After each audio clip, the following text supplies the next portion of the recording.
Hello and welcome to another episode of My Backstage Pass. This is your host, Lee Zimmerman, and I'm here with my producer, co-host, and good buddy, Billy Hubbard. And today we're so delighted we have two very special guests sitting here in studio, Verlon Thompson and Shawn Camp. They're not picky about the billing, so we could have said Shawn Camp and Verlon Thompson, but hey, we'll leave it to chance. I think Verlon's name ought to always be in bigger, bolder print than mine. Wow. That's only because he does not want to take responsibility for when it all heads south, you know. That's right. I had the same dilemma when I was billing y'all's show last night, you know. I thought, Shawn, Verlon, Shawn. So anyway, I just Googled it, and it came up Verlon and Shawn. Yeah. The Guy Clark tribute. Okay. Yeah, I think the way it's I worth like asking. You know, you want to be proper and professional. Age before beauty. Oh, right. Yeah. So how are you guys doing? You played here last night at the station. You're doing another show tonight in Knoxville. Is this part of an extended run or one-off shows or? Yeah, it's a big 2-night run. Yeah. Wow. All right. Are you up for that? I think we can handle it. You know, actually, though it is kind of an extended run for me, I've been out in Oklahoma. My brother had some surgery, and I was supposed to do a couple of shows on the way here, and then I was supposed to play at the station Friday and then meet up with Shawn, and so I had to cancel some. Long story short, we're only doing 2 shows, but it seems like I've been on the road for 2 months. Wow. Wow. He stays moving. That's the way Verlon rolls constantly. He's working. Well, you're driving in separate cars, so like we were saying, you guys showed up in separate cars. Why is that so weird to you, Mr. Zimmerman? because I live in Myrtleville. Well, hey, I don't live with Verlon. All right. Thank you. The crowd loves that. Those are audiences liking They that. don't. No, I mean, I was wondering, though, when I saw you showing up in 2 cars, if this was kind of like a Crosby, Stills, and Nash thing, and each guy has his own bus. Yeah, it kind of seems that way. It is, yeah. Is it? No, If you notice, we always enter the stage from the opposite sides. We don't really see each other until show. Okay. Fresh, all right. you know? Keeps it fresh. Oh, yeah. Hey, now this is a story I heard you guys talk about. First time you all met and played together. I thought heard it for the first time yesterday. Remember in your outfits? Yeah. Yeah, we got to tell them about that. Well, my uncle Carl Riley over in Little Rock, Arkansas, worked for a construction company called Kenco Construction, and the owner of the company was a guy named Jack Kinnerman. All right. And he always brought Guy Clark over for his Christmas party with Verlon and the company Christmas party. And so my Uncle Carl, he said, hey, Jack, you know, Shawn Camp is my nephew, and he knows Guy. Why don't you have Guy bring Shawn over this time for the party?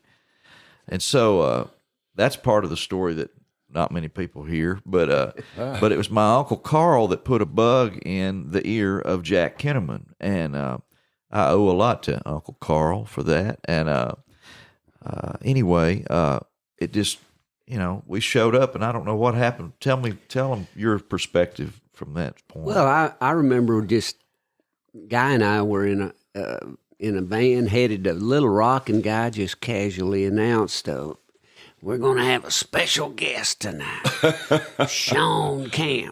And I said, oh, okay, great. Because I knew about Shawn, but I never picked with him or anything. And we all get there a little bit late and basically jump out of our cars and jump on stage. And we did come on stage from different sides. And Shawn and I walked on from the left and the right, and we looked at each other, and we were wearing exactly the same outfit.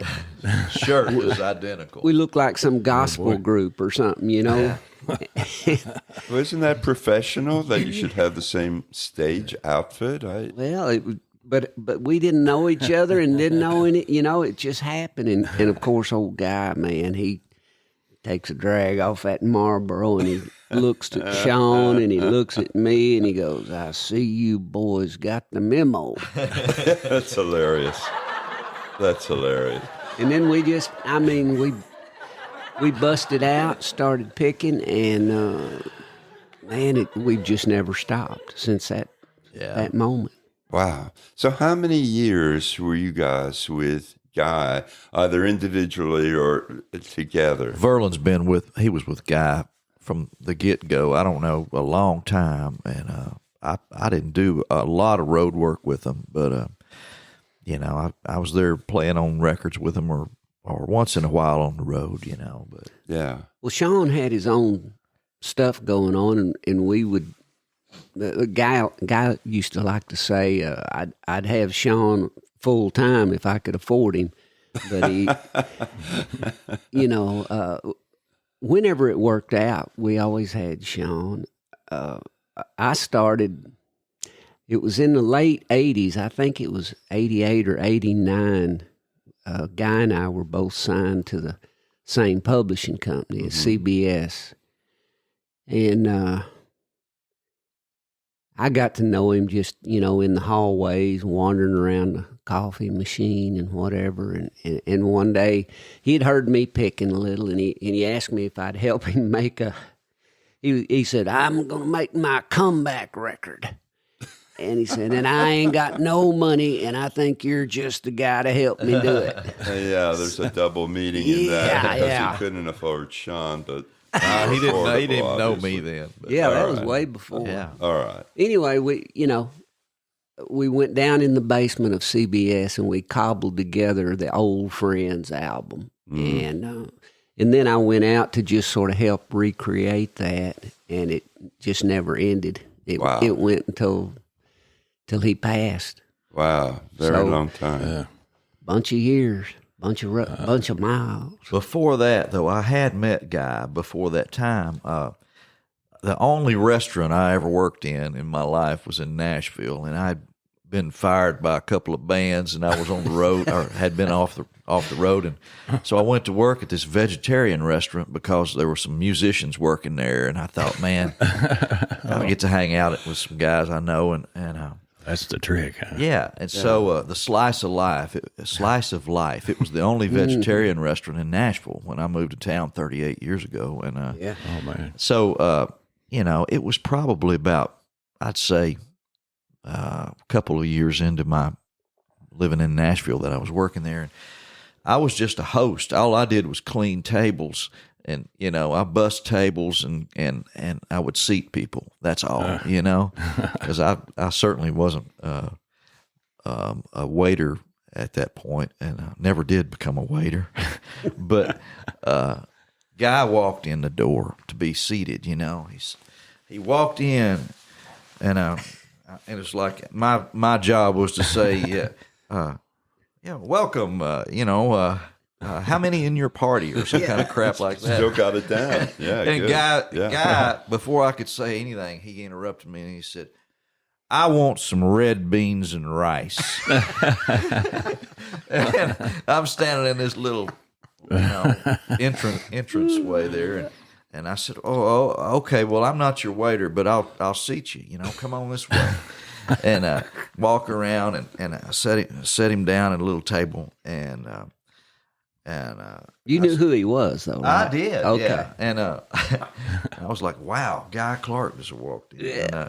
And, as he sat down, he looked at me and said, "I want some red beans and rice." I said, "Okay. Emphasize that. Okay, I'll go get them." And I went back there and got his red beans Did and rice you? for him. That's the only time I was ever Wow. anybody's waiter Wow. in a restaurant. And I brought his and that was it. And that's Yeah. all the interaction I had with him until I was on Warner Brothers in 93. And actually probably 92 or so. No, it was 93. And I don't know if it happens to everybody, but they said to me at the label, "Is there anybody in the world you'd really like to try to write a song with?" And I don't know why, but it's like that's the only name I'll mention. I said, "Well, how about Guy Clark?" That's a good one. And before I realized what was going on. I walked into his little writing workshop in the basement of his house there, and there he was leaning back, sitting in a chair, and he had his shoes, big, size 13s, up on the desk, on the writing table when we walked in. And the first thing I said was, "Man, those are some big shoes." Yeah. And we wrote one song, and then I didn't write with him for a couple, 2 or 3 years then. And our mutual friend Jim Rooney was getting married. We were at his wedding, and he's standing around smoking around the place, out in the yard there. And he said, "Shawn, when you gonna come over and write another song with me?" I said, "Well, I'll be there tomorrow." Wow. And I started going over, and that's when we really started hitting it off. Wow. So that's about 95 probably, or 4. But does he remember the red beans and rice? No, he never moment. remembered. No. He didn't remember it, I'm sure. I never asked him, actually. But I always thought, though, that the host of a restaurant was an elevated position, and you didn't have to bus and clean the tables. It's this was destroying my image here. I didn't work there long. I quit. Trust me, it wasn't a long situation. All right. Had you continued, I met to Emmylou work Harris doing that too in that situation. That's a very tiny slice of your life, then. It was. Slice of life. I see what you did there, Billy. Yeah. It's very cool. That's You very guys are cool. so clever. They really are. I mean, and these shows that you do together, you have some amazing stories and anecdotes and insights into what Guy was like. And Verlon, your impressions of Guy are so spot on. I mean, I interviewed him once, but I wouldn't know whether or not the imitation is spot on. But I think it is, just from the effort you put into it, I don't. I will say this: both of his sisters have told me that they think it's spot on. They love it when I imitate him. So I guess it must be, it's just the attitude and basically the cigarette and the kind of the cocking of the head. And I don't know. And I always talk how he had one of those mouths. His mouth turned down on both sides. Even when he was smiling. Even when he was happy, I mean, you'd be like, "Guy, what's wrong?" "Nothing. I'm happy as hell." That's great. You couldn't tell it, but anyway, Shawn's imitation is, I think, better than mine. What, Shawn? He just doesn't do it as much. Well, you're on now. Come on. Shawn's is good, I know. I don't know what to Like say. that when the memo line, when you do that or there's your song. Oh yeah, yeah. There's your song. I can't do it now. I gotta be in the moment. Putting I'm you on the sorry. spot. Yeah, Shawn, he has to go in the back and sort of get in character before he. yeah. He can't just I have to have a phone booth to get into that. All right. Okay. We'll give you a pass on that. All right, thanks. Well, man, if you're a songwriter in Nashville and the guy Clark says, "Hey, come over and write a song," boy, I think that had to be a pretty cool treat. It was a really a blessing and a life-changing invitation. Truly. Yeah, well, he must have thought a lot of your music abilities. Well, I don't know about that. I don't know why he did, but I'm glad he did. It sure made a difference in my life. Can we safely say you had big shoes to fill? I did. Yeah. That was in my mind for the last 10 minutes since you mentioned the big shoes. So let me ask you, Mr. Zimmerman, are you any relation to the great Bob Dylan?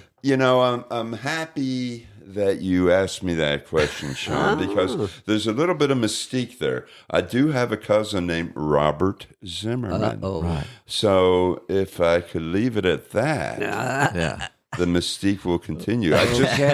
One of the concerts I went to yesterday was a Bob Dylan birthday bash. Yeah. Was he there? What's that? Was Bob there?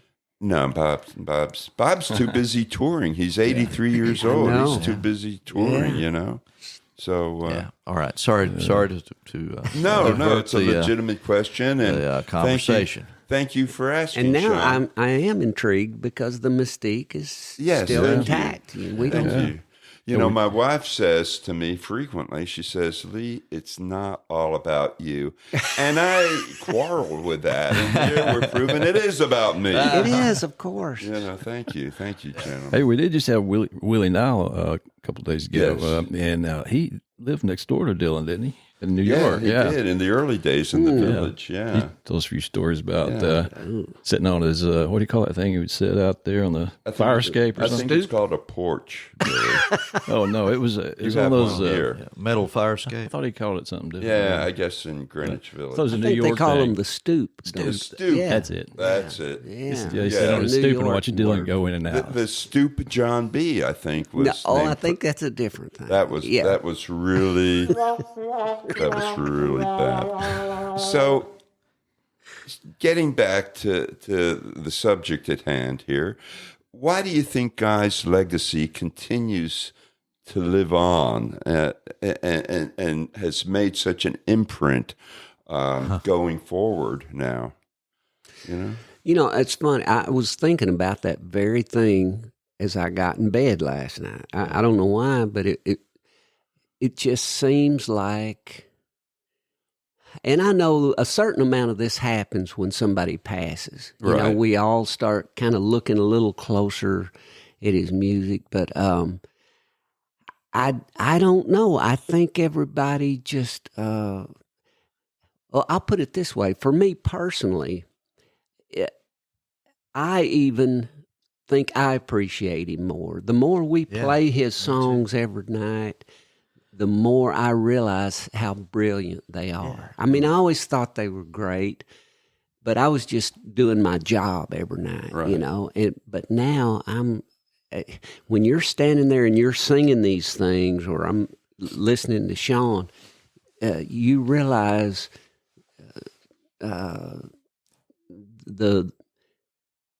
the depth of his talent. Absolutely. And I think, you know, It's more people I think are singing. We were talking last night, Billy and I, that all these young folks are singing Guy songs. You know, it's sort of become hip. It seems like, and I don't think Guy would quite believe what's happening with his music. It feels to me like Guy Clark and the image of Guy Clark now and his songs are not encumbered by his physical decline, and Oh, that's it's good, like Shawn. it's just so Good. much stronger because he's not burdened with an anchor of this old body, man. The songs are so strong. Yeah. It's so. I mean, those people, everybody that hears these songs, I mean, I don't know of anybody that could ever say that they were not amazing. You know, and they're just, you hold all these things up to the light, and they just become more clear. You know, Right. Well, hey, you guys, of course, I see a lot of shows with people we book and then not counting getting away from the station, but I don't think I've seen any audiences any more mesmerized than what you know. And I was thinking last night, Yes. this is something kind of like Shawn. I was thinking, man, you know what? When we're gone, we write good song, all those songs like he wrote, or just paper and ink, but it's resurrected into a life form when you guys take and go over, man. It's like it's Right. hair it's a raising. living thing. Then. It really is hair raising, I tell you what I love the most is when, like last night, there were I don't know, half a dozen or so people there that didn't know Guy Clark or us, Really? Yeah, that was and I love it when those people that did not know anything about Guy Clark come up to me at the end of the night and say, "Man, I never knew about Guy Clark, but I love him. I'm going to go check him out." That is our goal. Really, is that very thing. Is just to get the people to experience Guy and want to go find out more about him. Like, I knew kind of who Townes Van Zandt was. Yeah. And I was hanging around with Cowboy Jack Clement in that house, and Townes would be in the house, and I didn't know him. Yeah. You know, there were so many characters coming and going. Yeah. And I knew he had written some stuff that was really good, but when he died, it shocked me, you know, and I went out that day and I bought like 4 or 5 of his albums, and it was like, how did I miss? I was like kicking myself for not trying to figure out who the guy was. Yeah, and now I'm a huge fan of Townes, and I didn't even know those songs until he died. You know, so that's fascinating. But it's a natural thing. Yeah. I mean, I did this thing called the Whole Damn Family Christmas Show with a whole bunch of characters every year, and Guy would come there. And I told Guy, I said, man, I never met Townes. He said, oh, yes, you did. He said, I was playing fiddle, and Townes and Guy came up and stood right in front of me, and they were smoking. He was smoking a cigarette. He said, I flicked my ashes on the top of your fiddle, and you laughed. He said, and I liked you from then on. So that was probably before or right about the time that I gave him the red beans and rice. You know? Wow. I don't know. It's crazy. Is there a song called Red Beans and Rice will Song never called what? sing Red Beans the and same. Rice? Never sing the I same. want some red beans and rice. Sounds like a Guy Clark song.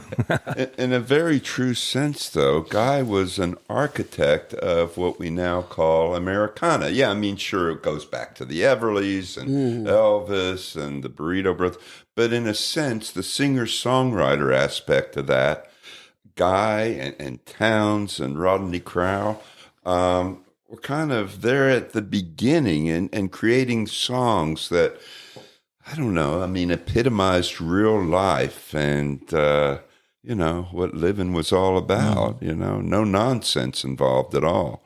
You know, I mean, you know, LA Freeway, God, what an amazing... I don't really know. I really never thought about it or dissected his influences, really. But I know that he was around Lightning Hopkins down there quite a bit, wasn't he? They were playing shows in Houston and around, and maybe Manson Lipscomb too, you know. I don't know if any of that was part of his... he kind of played, you know... It was an odd mixture of the old blues guys like Lightning and Woody Guthrie, maybe, and you know, I don't know. Folk I was going to say, and the old school folk, you know, the Pete Seeger-ish kind, and throw in a little Mexican stuff because he first learned to play guitar from a Spanish woman that taught him all these Spanish songs on the gut string guitar. In Rockport, right? Yeah, down in Rockport. Oh, that's cool. So you know, when you know all of that and you start listening to his songs, you can hear all those elements of creep in and out of his music. Wow. And I would imagine he, I don't even have to say it, that he left such an indelible imprint of what the two of you have done beyond now. He's still with you, you know? He's still with you. You know, when I first met Guy, I was sort of in the process of getting a record contract, you know, and I ultimately did get a recording contract, and lo and behold, it was the thing that I had dreamed of since I was a kid, and now I had it, and I hated it. I was on Capitol Records. I made an album. I had a video. I had a hairdresser. You know, and all this stuff. And I remember telling Guy, I was like not even a year into this thing. And I said, Guy, I hate this. You know, they send me 2,000 miles across the country to sit down and talk to some record promoter guy for 5 minutes and maybe play one song, and then I fly home. And I said, I'm not even getting to play any music out here. Wow. And that's when Guy said, man, come go with me. I want to show you what I do. He said, you don't need a band and you don't need all that stuff. And I say this in our shows a lot, but he told me all you need is a satchel full of good songs. Yeah. He said, if you got a bag full of good songs, you can walk in anywhere in the world and have an audience. And you may not be rich and famous, but you will have an audience, and you will always have a job. Right. And man, I went out with him, and he proved it to me immediately. Our first trip was like to Ireland and Wow. England and Ireland and somewhere else over there, and then came back and worked up and down the East Coast and come home. And by the end of that trip, I was like, this is what I want to do. Yeah. Wow. And I never really thought of doing it that way. And I just thought, you get a bus and a bunch of guys and you know, here we go. But no. I love doing it this way, too. That's oh, cool. it's so much nicer. Yeah. That's my favorite quote, I think I've heard you say before. It's just that wisdom, simple wisdom there. Yeah, satchel full of goods. Yeah. So do you still enjoy the travels and the trips? I mean, a lot of folks say, you know, I'm playing for free, but you're paying me for the road work. I mean, is that kind of the sentiment you share there? I think so. Or do you like the traveling and seeing the country and seeing the world? And I don't like flying really in these modern days, but I like being in different places and seeing the local cultures and different places and talking to folks and playing. I love playing music, though, you know, to a live audience. That's the only way to, you know, you can't really play a song to nobody, you know. I mean, it's like you got to have them. You got to have somebody to feel the reaction out of a song, you know, or it's no good for anything. Yeah, I gotcha. Yeah, and I agree, Shawn. I don't necessarily like the getting there, but I love being there when I'm at a new place or a different place, and man, it just makes me feel so much more part of humanity, you know, to know how other people are living and where they're living and what it looks like there. And that's great. And man, and it creeps into your songs, you know. You find yourself singing. I remember that when I first met Guy, I always loved, he would write these songs, and it was like a lesson in geography, and it would be like an arts lesson. He was always talking about Picasso's mandolin. He would talk about the David and the Mona Lisa, things that I didn't even know about. And through Guy, I have seen the Mona Lisa. I have seen the David. And, you know, it's like we've been blessed to soak up a lot of knowledge, just like and not even realize we were doing it. You know, it's like we went to college. Yeah, just by being in those places, and it's part of our, part of our lives now. Yeah. You know, something I've been fascinated with just from the last 10 years of the station is that so many people that go to concerts and festivals, they've never experienced good quality music, you know, in a small setting like we have over there. Yeah. And it's actually spoiled me. It's fun going when I was young and partying at these concerts, but man, when you're like, you don't have good sound and you're so far away, there's nothing like real experience like you guys brought everybody last night, man. It's so it's fascinating when you see people, like I already saw on Google, us getting reviews of people saying they've never experienced anything like it, how great it was. Wow. But, and a lot of compliments last night, too, from some I think that's a credit to your storytelling abilities and your ability really to bring Guy front and center. You know, I've seen y'all several times, and I've heard the story several times, but it's never old. Every time it's enlightening, or it's funny, or it's just personable, and that's a true gift that you have, that you're able to convey that each and every time. You know. Well, it doesn't hurt that we're playing a list of great songs. In fact, last night, for those folks that weren't there, as we walked on the stage, I looked at Shawn and I looked down at the, you know, because we have a sort of a road map. We have the songs laid out. And we stray from that some, but I looked at the set list and I looked at Shawn and I said, let's start at the end and work to it. And he goes, that sounds great. Let's do it. And we sat down. We started with the last song that we normally do and worked our way up to the top. It was fun, man. And it was not only fun, it worked just as well because every one of those songs is so wonderful. It doesn't matter how or where you place them. It's just a set list full of incredible, great songs. That's a good point. Well, there's so many great songs. So if you had to, I'm going to throw you one here. If you had to pick your top 5 Guy songs, could you do it? You could do it. I think one of my top 5 Guy songs is the guitar that he wrote with Verlon. Oh, that's so memorable. Verlon just plays it. I mean, that's the best song on earth. I love that song. Oh, man. I have to agree with that. That's What a story. I could turn it right around. Some of my favorite work of Guy's is the stuff that he wrote with Shawn, the Sis Draper saga. So they wrote like a dozen songs based on that Sis Draper character. And something happened when Shawn and Guy got together to write. And if you listen to those songs, they have their very own personalities from all the other songs Guy ever wrote.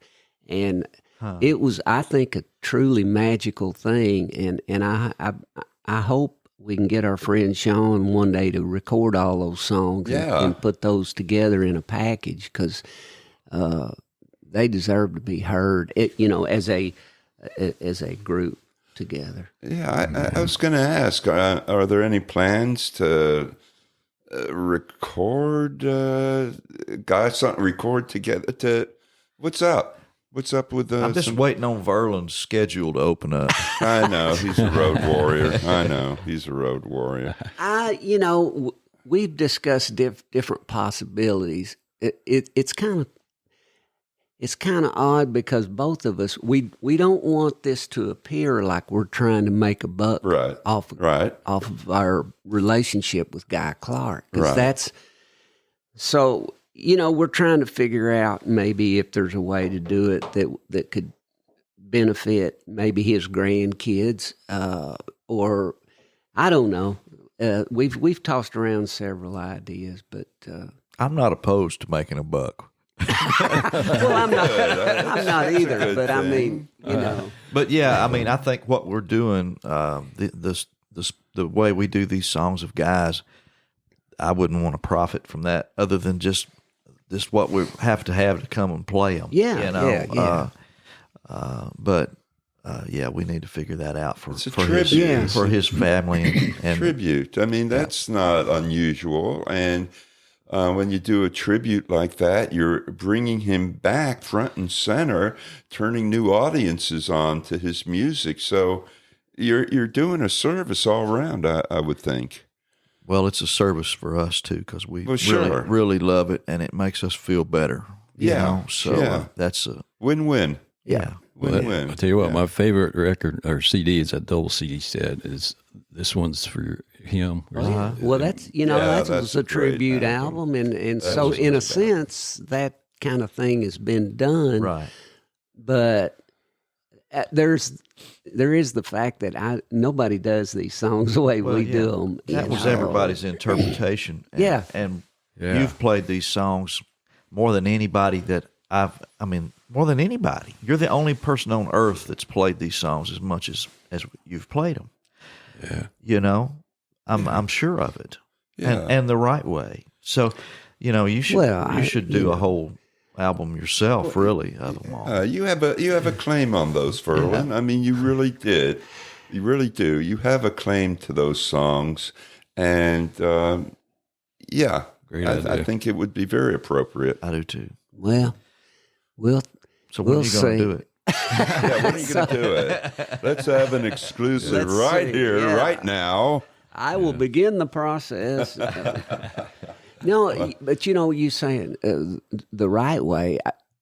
Guy used to love it when people would do his songs in a totally different way. Right.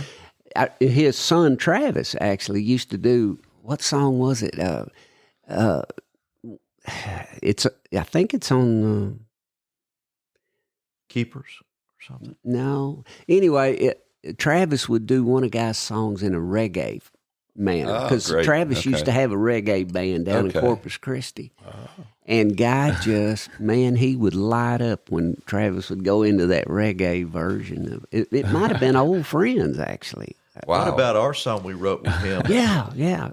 Maybe I can paint over that. What song are you? Well, we wrote a song, and our work tape of it, I'd forgotten it, but Verlon kept it. He played it for me a few months ago, and it's called "Maybe I Can Paint Over That." And Guy I think Guy recorded it on the last album, didn't he? Or was it? Was it on that last album? Yeah, I think so. Anyway, reggae. He didn't cut it reggae, but the work tape on it was reggae. So me and Verlon been playing it reggae, and it is so much fun, man. It's like man. It's like a oaky, arky Texan reggae kind of tune. Yeah, what you doing, man? You do the reggae with the Americana, man. Yeah. I'm surprised just hearing his personality that he would like it so good. You think Guy liked that? He loved it. Man, you would be amazed at the kind of music Guy loved. I remember one night after we did the Prairie Home Companion, we actually went out and had a bunch of drinks with Garrison Keillor after it was over. Oh, I know. It was like like the summit meeting, you know. I'm sitting over there watching Guy and Garrison. And anyway, so now it's like 2 a.m. and Guy and I are wandering up the street trying to find our hotel. And there's this punk band playing in this little funky joint. And we go in there and Guy walked right up in front of the big 8-foot speakers and stuck his face up there, and his hair, every time the bass note hit, his hair would blow back and his cheeks were flapping, and he would just stand there and smile. He loved it. And that's probably why he couldn't hear those high notes on that guitar. Did the band have any idea who that was? I don't think they did. They just thought it was some weird, crazy old guy that stumbled in off the street. But he kept saying, "These guys are great, man." Wow. And they were, you know, it was like a 3-piece punk garage band, and they were just. But old Guy, he loved everything. If it was done well, he liked it, you know. Yeah. Hey, tell them about that country girl singer that made a record, and she recorded one of Guy's songs, and you were standing there and you watched it all go down, Verlon. Well, yeah. This sounds good. Can you say the F word on the podcast? Yeah, like that. Okay. All right. Yeah, we were doing a show in New York City at Town Hall, and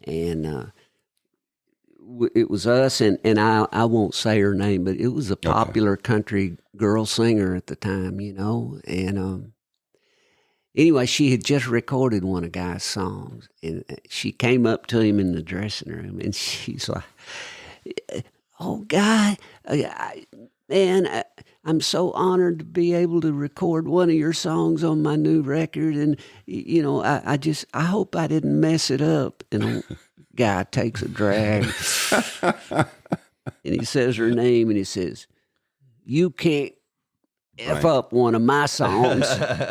And I just thought, you know, that's the confidence that he had. It's like, do it any way you want to do it. You can't mess up one of my songs. And you really can't, man. Not really. Wow. Well, I mean, that's one of a kind scenario, because you can mess up a Beatles song. Let's face it. I mean, you really try. I'm a fan of Jerry Jeff Walker, but there ain't a song that he ever cut of Guy's that he didn't try to change. You know, everything, and I mean, even down to the last song. Yeah, you know, favorite picture. Yeah, my favorite picture of you, which was the Beautiful. last song he ever recorded yeah. on the tribute album, and of Guy's, you know, and it was a new song at the time. Yeah, and Guy wrote the lyric, you know, or the song. Click was the word click, you know. Oh yeah. And instead of that, Jerry Jeff just went. He made a little click sound with his mouth, you know, and I mean, I don't know, man. I mean, it worked wonderfully, but it's a little different than Guy would have written it, you know. So it's Jerry Jeff was really a creative cat, though, too. Yeah, of course. Yeah. I'm actually wearing Oh, look at t-shirt. that. You are. Look Jerry at that. Jeff T-shirt, Sangria Wine. My buddy Doug Montgomery. Yes. He runs he runs the Sangria Wine, and it's in a can. It's Jerry Jeff Walker Sangria Wine, and it is really great. Verlon has found the work paper. Maybe I could paint over that. Oh, I love it. Smeared my heart with sleep. That's cool. Tag my name on the wall. Got no place left to leave. So we're sitting there in the room, in the workshop with Guy and Verlon, the three of us. Place left to fall. Oh, that's something. Hear that? Wow. Guy was in that room with us.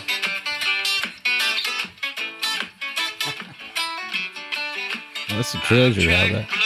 Got a Blood little on the floor. rhythmic lilt to it. Put my fist Anyway, and I remember Guy sitting over there just with the biggest grin on his face. Man, he loved it. He would get Shawn and I together to write, you know, in the same room, and then he would just sort of sit over there and just smoke and grin and watch us. It was like entertainment for him. Wow. I was going to ask you what it was actually like to write with Guy, the back and forth, the give and take, and who did what. I mean, Just like writing with anybody else, except Okay. you know, you had to do it. You had to be pretty good at the time. Yeah. To feel like you could stay in the room. yeah. And Guy didn't suffer fools, and I've heard him say that a bunch of times, you know. And if somebody came down there and they didn't really have much, man, it would be like, man, I need a nap. Yeah. And it was sort of over, you know.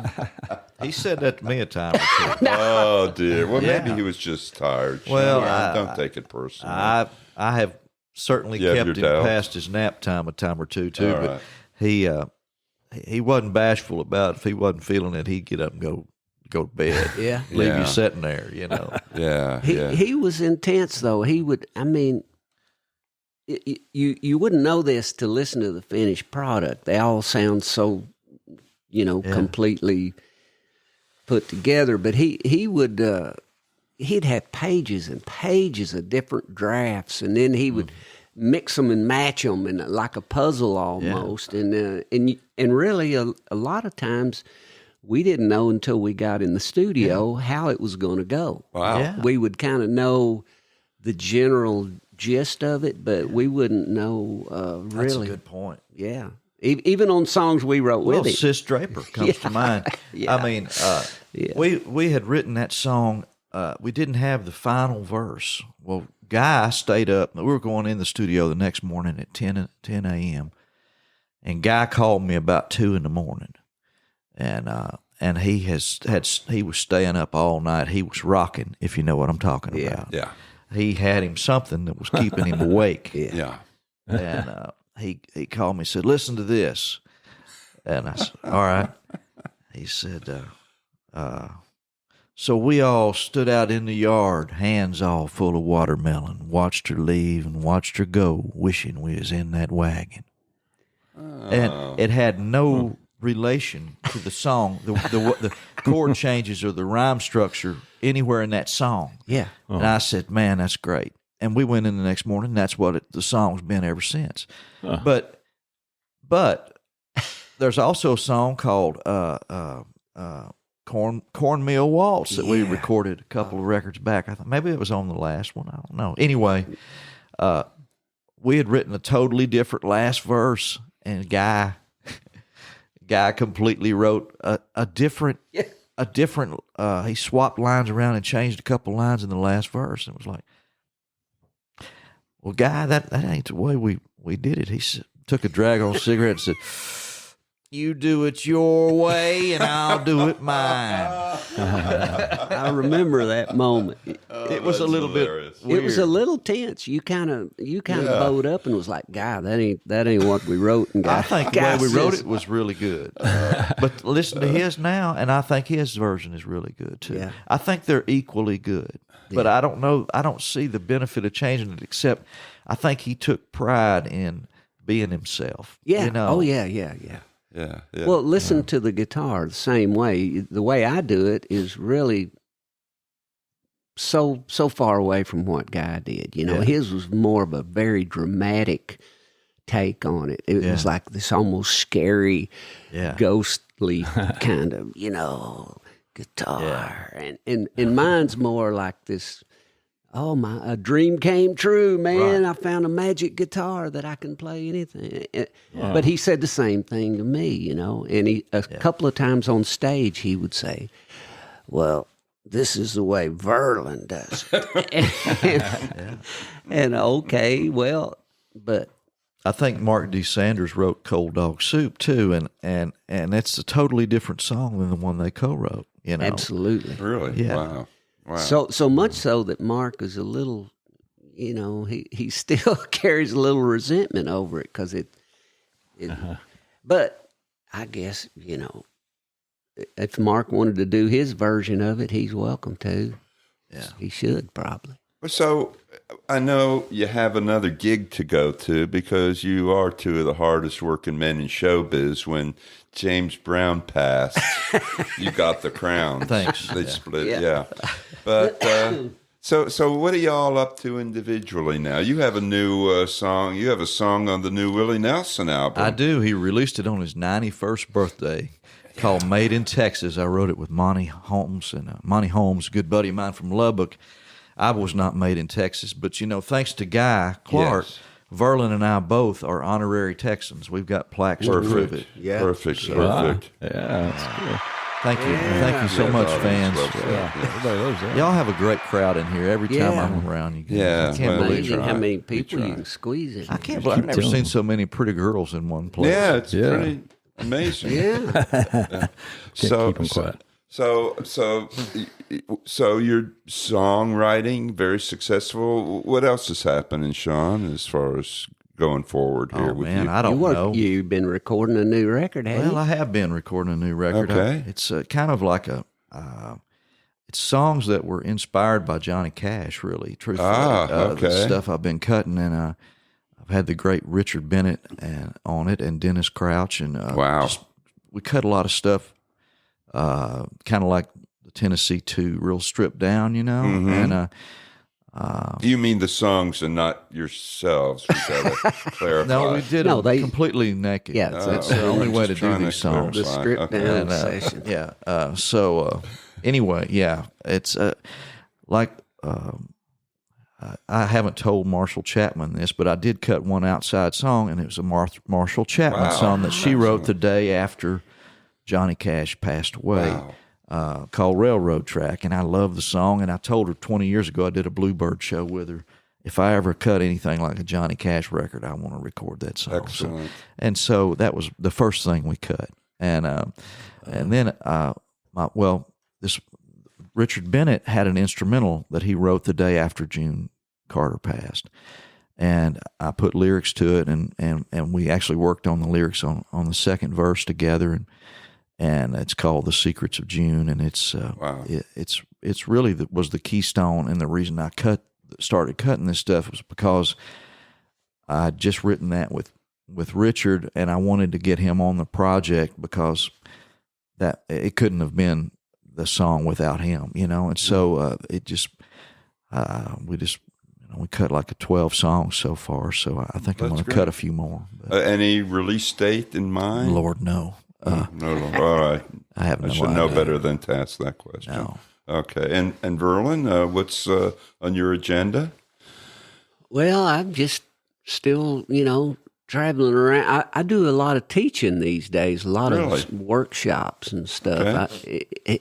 In fact, I'm going to have to put this in my resume. I just spoke to the songwriting literature English class at LSU a couple of weeks ago. Wow. I mean, who would have ever thought I'd be standing in front of a college class? That's awesome, man. But on the recording front, I'm trying to get together all the pieces of a vinyl album that I recorded when I was over in Scotland. I went over. Wow. Actually, I was over there teaching. Oh, yeah. And Remember when you did that, yeah. and I hired an engineer to just come into this castle and sit there and kind of throw up some mics. And I had the people that were in the class sing along, and we just did, some of my songs. I did some cover songs, and anyway, it's more of a sort of a documentation of our experience over there in Scotland, and so I've got it all mastered and getting the artwork done, and so that's kind of been taking up all of my time. All right, so hopefully that'll come to yeah, life that should be before the end of the year. I Good. hope. Yeah, excellent. It's such a pleasure to have the two of you guys here. Billy's going to sign us off here, but thank you thank guys you so much. Yeah, man, quite a treat. So we'll get out of here with a little outro music. Anyway, big thanks to Shawn and Verlon, or Verlon and Shawn, Shawn Camp, Verlon Thompson, and of course our host, Lee Zimmerman. Yeah. Check out Lee's new book, 30 Years Behind the Glass. It's really good. It's about Jim Gaines. It's now available on Amazon. Also, please like, share, and subscribe to My Backstage Pass on your favorite platform. And we'll see y'all next time. Thank Happy y'all. trails. Thank you guys. Take care, y'all.